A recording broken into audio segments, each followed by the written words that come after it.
안녕하십니까, 홍철기입니다. 오늘은 2023년 4월 1일이고요. 충격적인 소식 전해드리도록 하겠습니다. 창원 간첩단의 조직원 김경수의 경남도 TF에서 활동을 했다고 하는데요. 이거 진짜 심각한 일이 벌어진 게 아닌가 싶습니다. 경남도 보조금과 연관이 돼 있다라는 의심을 사고 있다라는데, 지금 결국에는 지난번에 경남도에서 그 간첩단 보조금 들어갔다라는 얘기가 나왔을 때 설마 했었는데, 드디어 언론 보도에 김경수라는 이름 세 글자가 등장을 한 겁니다. 이야, 이렇게 된다면 이거 완전히 난리가 나게 된 일인데요. 자, 그뿐만 아닙니다. 북한이 민노총을 그야말로 사실상 제 집 드나들듯이 정보를 볼 수가 있는 상황이었다고 합니다. 조직국장이 공작원에게 민노총 내부 통신망의 아이디 그리고 비밀번호까지 넘겨버렸다고 합니다. 손바닥 들여다보듯이 들여다보고 있었다는 겁니다. 자, 그뿐만이 아니라 지금 테러 위협이라든지 여러 가지 얘기가 나오지 않겠습니까? 영화와 같은 접선, 동영상도 다 확보가 됐다, 이런 얘기가 나왔는데요.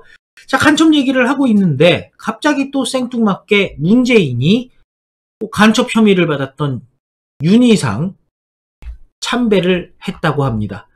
도대체 왜 이 시점에, 그것도 부부 동반으로 김정숙과 같이 갔었던 걸까요? 결국 예전에 신영복도 그랬습니다만, 이자들의 마음속에 있는 사람들, 결국은 그쪽이 아닌가 싶은데요. 조현천 전 기무사령관에게 왜 계엄령 누명을 씌웠는지 알 수 있는 부분이 아닌가 싶은데요. 자, 조현천 장군 같은 경우에 구속이 됐는데 구속이 계엄 문건이 아닌 직권남용 혐의라고 합니다. 한마디로 별건 구속을 시켰다는 거죠. 계엄령, 쿠데타 이런 거는 전혀 사실이 아니었던 겁니다. 자, 관련된 소식 여러분들께 쭉 소개해 드리도록 하겠습니다. 창원 간첩단 조직원 김경수의 경남도 TF에서 활동했다고 합니다. 국가보안법 혐의로 구속 기소된 이른바 창원 간첩단 조직원이 경상남도의 행정에도 참여한 것으로 확인됐습니다. 김경수 지사 시절에 경상남도의 남북교류협력 TF위원을 지냈다는데요. 간첩 조직원들은 경상남도 시민단체 5곳을 통해서 보조금과 강의료 명목으로 5억을 넘게 받은 것으로 나타났습니다. 간첩들의 반정부 활동에 국민 세금까지 들어간 정황이 파악됐는데요. 문재인 정권은 집권 초부터 남북관계 개선을 위한 지방자치단체와 민간단체의 역할을 강조해왔습니다. 문재인은 2018년 9월 남북 지자체 교류도 활성화하기로 했다라고 얘기를 했었는데요. 친문의 핵심을 넘어서서 부엉이 바위의 진실을 알고 있는 김경수는 재임 중 경남도에 남북교류협력 TF를 설치 운영했는데, 최근 국가보안법 위반 혐의로 구속 기소된 자주통일 민중정의 전위 일명 자통의 조직원 A씨가 TF위원으로 활동한 사실을 방첩당국이 확인했습니다. 김경수가 2019년 1월에 이렇게 얘기했습니다. 경남에도 도움이 되고 북측에도 도움이 되는, 서로 윈윈할 수 있는 그런 교류협력 사업을 본격적으로 바로 추진할 수 있도록 하겠다라는 얘기를 했습니다. 이 지금 조직원 A씨는 박종훈 경남교육감 인수위 TF위원도 지냈다는 겁니다. 그래서 방첩당국은 A씨와 자통총책 B씨가 시민단체 5곳을 통해서 경남도와 교육청으로부터 5억의 보조금과 강의료를 받은 것으로 파악했다는데요. 방첩당국은 A씨가 TF 활동 등을 하며 보조금을 타는데 역할을 한 것으로 보고 있다는 겁니다. A씨가 어떻게 경남도와 경남교육청에 참여했는지를 확인하기 위해 기자들이 김경수 측에 물어봤지만 아는 바가 없다라는 게 입장이라고 합니다. 방첩당국 관계자, 과거 외국에 나가서 북한으로부터 공작금을 받아왔던 것과 달리 지자체에서 보조금을 타내서 활동하는 방식으로 진화했다 얘기했는데요. 국민의 세금이 간첩에게 흘러가다니 이게 말이 되는 겁니까? 빨리 수사당국은, 국정원은 김경수를 조사를 해서 진실을 밝혀내야 될 줄로 믿는데요. 자, 이렇게 김경수에 대한 수사가 진행이 된다면은 결국 웃음을 짓는 거는 김정숙이다라는 말이 있습니다. 자, 조국도 최근에 문재인에 대해서 섭섭한 마음 내지는 기분 나쁜 표현을 했죠.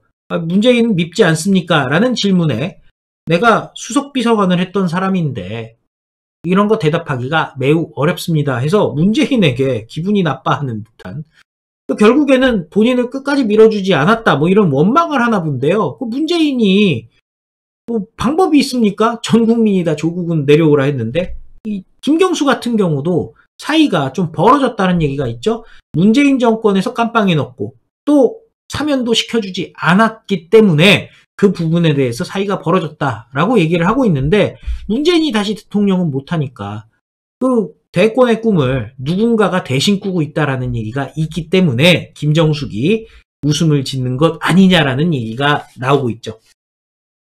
자, 이 간첩 굉장히 심각했었습니다. 이거 민노총이 진짜로 사실상 간첩들의 숙주 역할을 했던 것 아니냐라는 얘기가 나올 수밖에 없는 충격적인 얘기가 나왔는데요.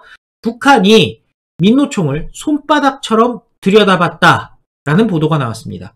조직국장이 공작원에게 내부통신망의 아이디와 비번을 넘겼다는 건데요. 간첩죄 혐의로 국가정보원 수사를 받고 구속된 민노총 조직국장이 북한 공작원에 넘겨준 민주노총 내부통신망 아이디와 비밀번호를 이용해서 북한이 민주노총 내부의 상황을 손바닥처럼 실시간으로 들여다본 것으로 드러났습니다. 그 구속영장에 따르면 민주노총 간첩단 사건 총책 A씨가 2018년 10월 2일경 북한 문화교류국 공작원에게 내부통신망 아이디, 비밀번호 등을 북한 노동당 문화교류국 공작원에게 넘긴 사실이 포함된 것으로 알려졌는데요. 민노총 전현직 간부들의 간첩 혐의를 수사 중인 국가정보원은 민주노총 간첩단 사건 연루자들이 해외에서 북한 공작원들과 접선하는 장면을 찍은 동영상을 확보한 것으로 알려졌습니다. 또 국정원은 일당이 북한 측과 문건을 주고받을 때 쓰인 것으로 보이는 암호 해독 프로그램도 압수수색해 분석한 결과 북한 공작원에게 아이디와 비밀번호 다 넘긴 사실을 적발한 것으로 알려졌습니다. 진짜 이거는 말이 안 되는 거죠. 그래서 문화교류국의 공작원에게 이걸 보고했다라는 건데요. 내부 통신망의 아이디와 비밀번호. 결국 민노총 이거 기생충들의 숙주가 됐기 때문에 사실상 간첩들에게 북한에 장악된 것 아니냐라는 얘기가 나오고 있는 거죠. 그래서 이 조직국장이 북한에다가 갖다 준 아이디와 비밀번호는 민노총의 대외협력실, 정치위원회, 사회연대위원회의 아이디와 비밀번호라는 겁니다. 하나만 준 게 아닌 거죠. 민주노총 내부 통신망에 접속할 수 있었고요. 민노총 간부들의 동향 등 일거수일투족을 북한이 실시간으로 파악할 수 있었던 것으로 보입니다. 북한은 조직국장에게 아이디와 비밀번호를 받은 후 영업일부 관련 아이디와 비밀번호를 반갑게 받았습니다. 그래서 감사하다는 취지의 얘기도 했죠. 자, 2019년 4월 2일에는 지난해 보내준 아이디를 통해서 영업일부 내부 통신망을 잘 이용했으며 많은 참고가 됐습니다. 라면서 민노총 내부망 자료들을 열람했다는 사실도 확인해 준 것으로 드러났습니다. 유동열 자유민주연구원장은 결국 조직국장이 북한 공작원에게 보고한 아이디와 비밀번호를 통해서 북한이 민노총 내부 통신망에 직접 접속해서 각 부서별 회의 자료 등 민감한 내부 자료를 열람할 수 있게 했다면서 민노총을 활용한 대남 공작의 전략 전술을 수립하는 데 유용하게 활용할 수 있게 한 것 같다라고 분석했습니다. 민노총 간부들의 간첩 혐의를 수사 중인 국가정보원과 경찰이 확보한 북한의 지령문에는 21대 총선을 앞두고 북측이 민노총의 선거 개입을 지시한 정황이 포함된 것으로 확인되고 있는데요. 방첩당국이 확보한 A씨와 지금 조직국장과 그리고 문화교류국이 주고받은 통신문건에는 21대 국회의원 선거와 관련한 행동방향 지시가 담겼다는 겁니다.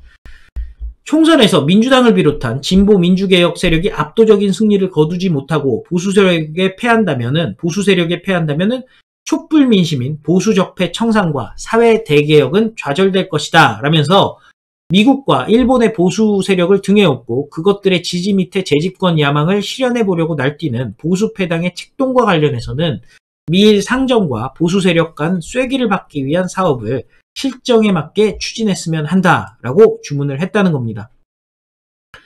그래서 북한이 국회의원 휴대전화 번호와 개인신상을 보고하라고 주문을 했고, 이 조직국장은 보고문에 국회의원 300명의 이름, 소속 정당, 지역구, 몇 선인지, 남자인지 여자인지 성별, 그리고 휴대전화 번호 등의 정보를 담아서 건넨 것으로 알려졌습니다. 진짜 해도 너무한 상황입니다. 자, 이렇게 간첩이 난리가 난 상황인데 문재인 누구에겐가 메시지를 주려 한 것일까요?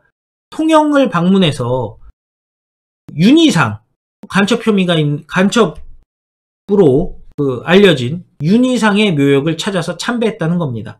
문재인이 2023년 통영국제음악제를 관람하기 위해 경남 통영시를 찾았다고 하는데요. 자, 문재인은 3월 31일 오후 7시 통영국제음악당에서 열린 통영 페스티벌 오케스트라 공연 관람을 위해 방문했습니다. 도착 직후 문재인은 통영국제음악당 옆에 마련된 윤희상 작곡가 묘역을 찾아 헌화했습니다. 당시 문재인의 지지자들이 대통령님 보러 왔어요 라거나 대통령님 늘 건강하세요 라고 말하면서 문재인의 방문을 반겼다는데요. 통영국제음악제 자체가 윤희상의 업적을 기리기 위한 취지로 열려왔다는 겁니다. 윤희상은 1972년 뮌헨올림픽 개막 축하 행사에서 오페라 심청을 소개하면서 세계적 명성을 얻었습니다. 그런데 1967년 동백림, 그러니까 동베를린을 동백림이라고 부른 거죠. 동백림 간첩단 사건에 연루돼서 2년간 옥살이를 한 후 추방됐습니다. 간첩으로 결국에는 실제 옥살이를 한 거니까요. 간첩 혐의를 받았던 그는 1995년 3월 11일 베를린에서 사망했습니다. 이후 유해가 2018년에 고향인 통영으로 돌아와 지금의 자리에 묻혔는데요. 문재인 부부 김정숙과 문재인은 헌화를 마친 뒤 통영 페스티벌 오케스트라 공연을 관람했다는 겁니다. 문재인의 관람은 문재인의 부인 김정숙이 2017년 7월 독일에서 열렸던 G20 정상회담에 문재인과 동행해서 윤희상의 묘소를 참배하면서 통영에서 공수한 동백나무를 묘소 옆에 심은 인연으로 마련된 것으로 알려졌는데요. 이거 굉장히 충격적인 일이죠. 동백림 사건이 동백나무가 아니라 동베를린 사건인데 이거를 물타기를 하기 위해서 동백나무를 심은 것 아니냐라는 얘기도 당시에 나왔습니다. 참 해도 너무한 자들이죠. 이렇게 간첩 갖고 난리가 난 지금 상황에서 왜 굳이 간첩 혐의를 받는 사람의 묘소를, 간첩으로 옥살이를 한 사람의 묘소를 찾는 것입니까? 신영복을 존경한다고 했던 문재인, 윤희상도 존경하는 문재인. 그런데 왜 하필 이 시점에서 저런 메시지를 전달했을까요? 누군가가 듣기를 원했던 걸까요? 자, 이 시점에 조현천 전 기무사령관이 구속이 됐는데요. 알고 봤더니 계엄문건이 아니라 직권남용 혐의로 구속됐다는 겁니다. 3월 31일 조현천 전 국군 기무사령관이 구속됐습니다. 바로 쿠데타 누명, 계엄 누명을 씌웠던 게 문재인 정권 아니겠습니까? 서울지법이 증거인멸과 도망의 염려가 있다면서 영장을 발부했다는데요. 미국으로 출국한 뒤 5년 이상 소재 파악이 어려웠다는 점이 도주 우려의 이유가 됐다라는 겁니다. 하지만 조현천 장군에게 계엄문건 작성 지시와 관련된 혐의는 적시되지 않았다라는 건데요. 이른바 기무사 계엄문건은 2017년 초 박근혜 대통령 탄핵 찬반 세력의 폭동 등을 대비해서, 그러니까 꼭 탄핵 세력만이 아니라 반대를 하시려는 분들도 만약에 폭동으로 한다면, 그러니까 네 편 내 편의 문제가 아니라 폭동이 일어나면 당연히 계엄령을 내려야 되니까 그에 대비해서 계획을 만들었다는 겁니다. 실제 폭동이 일어나지 않았기 때문에 한민구 장관이 종결시킨 사안이었습니다. 그러나 문재인은 지시를 내렸죠. 해외에 있으면서도 지시를 내렸습니다. 군검 합수단이 박근혜 정부 인사들에 대한 수사에 착수하게 됐고요. 그 결과 내란 음모 혐의는 밝혀내지 못했고 관련된 혐의, 쿠데타라든지 이런 부분에 대해서 모두 무혐의 처리됐습니다. 그런데 조현천 사령관에 대해서 별건 혐의가 적용됐다는 겁니다. 2016년 자유총연맹 회장 선거와 관련해서 부하들에게 보고서를 작성하도록 한 혐의와 같은 해 기무사 요원들을 동원해서 박근혜 대통령 지지회를 열고 칼럼과 광고를 게재한 혐의 등이라고 하는데요. 자, 뭐 결국에는 별건으로 저렇게 움직이는 것. 그런데 문재인 정권이 결국 어떻게 했습니까? 기무사를 없애버렸죠. 그리고 안보 지원사라는 국적 불명의 조직을 만들었었습니다. 당연히 간첩을 잡을 수 없게 됐었던 거죠. 윤석열 대통령이 확실하게 방첩사령부라는 이름으로 부활을 시키면서 이제 간첩을 잡을 수 있게 된 겁니다. 간첩, 간첩, 간첩. 도대체 무슨 일이 있었던 걸까요? 아, 진짜 내란 음모는 누가 했을까요? 여적죄는 누가 저질렀을까요? 적을 이롭게 한 이적죄는 누가 저질렀을까요? 자, 그런데 북한만 바라보고 간첩 관련해서는 어떻게든 간첩을 감싸려고 했던 저자들이 막상 왜 자기 딸은 태국으로 보냈을까요? 북한도 아니고. 자, 문재인의 사위 취업비리 의혹 수사가 진척된다고 하는데요.